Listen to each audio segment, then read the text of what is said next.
NATO কি দুর্বল হয়ে যাচ্ছে? কেন ট্রাম্পকে সহযোগিতা করতে চাচ্ছেন না তার মিত্ররাই?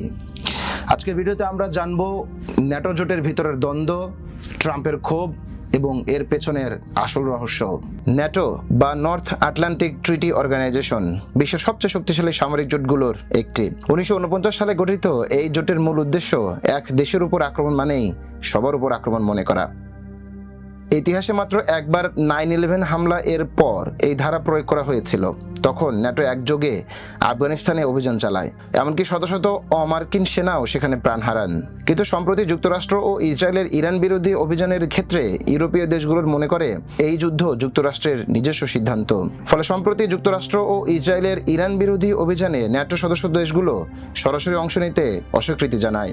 এই বাস্তবতা ট্রাম্পের প্রত্যাশার সঙ্গে সাংঘর্ষিক হয়ে দাঁড়িয়েছে।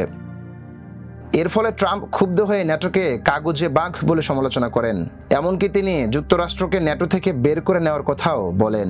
ট্রাম্পের এই বক্তব্যে ন্যাটো ভেঙে যাচ্ছে আশঙ্কা তৈরি হলেও এমনটা এখনো হয়নি। কিন্তু জোটের ভেতরে মতভেদ আগের চেয়ে অনেক বেশি স্পষ্ট। এই মতভেদ সাময়িক নয়, এটা ন্যাটোর ভেতরে বড় পরিবর্তনের ইঙ্গিত। ন্যাটো এখন এমন এক সময় পার করছে যেখানে ঐক্য ধরে রাখা সবচেয়ে বড় চ্যালেঞ্জ। বাস্তবতা হলো ন্যাটো এখনও অনেক শক্তিশালী সামরিক জোট। বিশেষ করে ইউক্রেন যুদ্ধে এর ভূমিকা অনেক বেশি গুরুত্বপূর্ণ।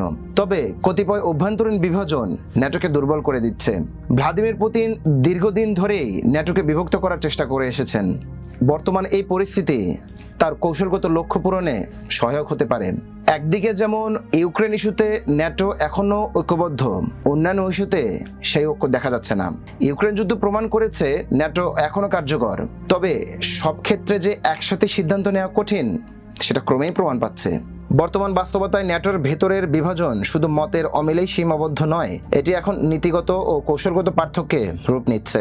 ইউরোপীয় দেশগুলো ক্রমেই নিজেদের প্রতিরক্ষা সক্ষমতা বাড়ানোর দিকে জোর দিচ্ছে, যাতে তারা যুক্তরাষ্ট্রের উপর নির্ভরশীলতা কমাতে পারে। অন্যদিকে ডোনাল্ড ট্রাম্প বরাবরই অভিযোগ করে আসছেন ন্যাটো সদস্যরা তাদের ন্যায্য প্রতিরক্ষা ব্যয় করছে না। এই পারস্পরিক অভিযোগ জোটের ভেতরে আস্থার সংকট আরও বাড়িয়ে দিচ্ছে। শুধু ইউরোপ নয়, যুক্তরাষ্ট্রের ভেতরেও ট্রাম্পের সিদ্ধান্তের উপরে মতভেদ রয়েছে। ডেমোক্রেটিক এবং রিপাবলিকান দুই দলের বেশ কয়েকজন নেতাই বলেছেন ন্যাটো ছেড়ে যাওয়া হবে অনেক বড় ভুল, কারণ ন্যাটো দীর্ঘদিন ধরেই যুক্তরাষ্ট্রের নিরাপত্তার অন্যতম ভিত্তি। কেন সাহায্য করছে না ন্যাটো? প্রশ্নের উত্তরে বিশেষজ্ঞরা বলেন যুদ্ধের উদ্দেশ্য নিয়ে সন্দেহ, বড় সংঘাতে জড়ানোর ভয়। ইরানের সাথে যদি সরাসরি যুদ্ধে জড়ানো মানে মধ্যপ্রাচ্যে বড় আঞ্চলিক যুদ্ধের ঝুঁকি। জনমত ও রাজনৈতিক চাপ, অনেক দেশের জনগণ এই যুদ্ধের বিরুদ্ধে। বর্তমানে পরিস্থিতি খুবই সংবেদনশীল, ফলে ন্যাটো সদস্যভুক্ত দেশগুলো সরাসরি যুদ্ধে জড়াতে চায় না। বিশেষজ্ঞদের দাবি ন্যাটো এখন তার সবচেয়ে দুর্বল মুহূর্তে রয়েছে। এটা শুধু সাময়িক সংকট নয়, বরং ন্যাটোর ভবিষ্যৎ বদলে যেতে পারে। যুক্তরাষ্ট্র চাইলে সরাসরি জোট থেকে বের না হয়েও ইউরোপ থেকে সেনা প্রত্যাহার, সামরিক সহায়তা কমানো বা কমান্ড কাঠামো দুর্বল করার মাধ্যমে ন্যাটোকে কার্যত অকার্যকর করে দিতে পারে। অর্থাৎ জোটের ভবিষ্যৎ এখন নির্ভর করছে রাজনৈতিক সিদ্ধান্ত ও পারস্পরিক আস্থার উপর।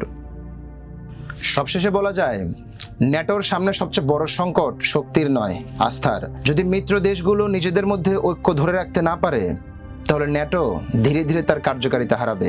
আর সেটি হবে শুধু একটি জোটের পতন নয়, বিশ্ব নিরাপত্তা ব্যবস্থার উপর একটি বড় ধাক্কা।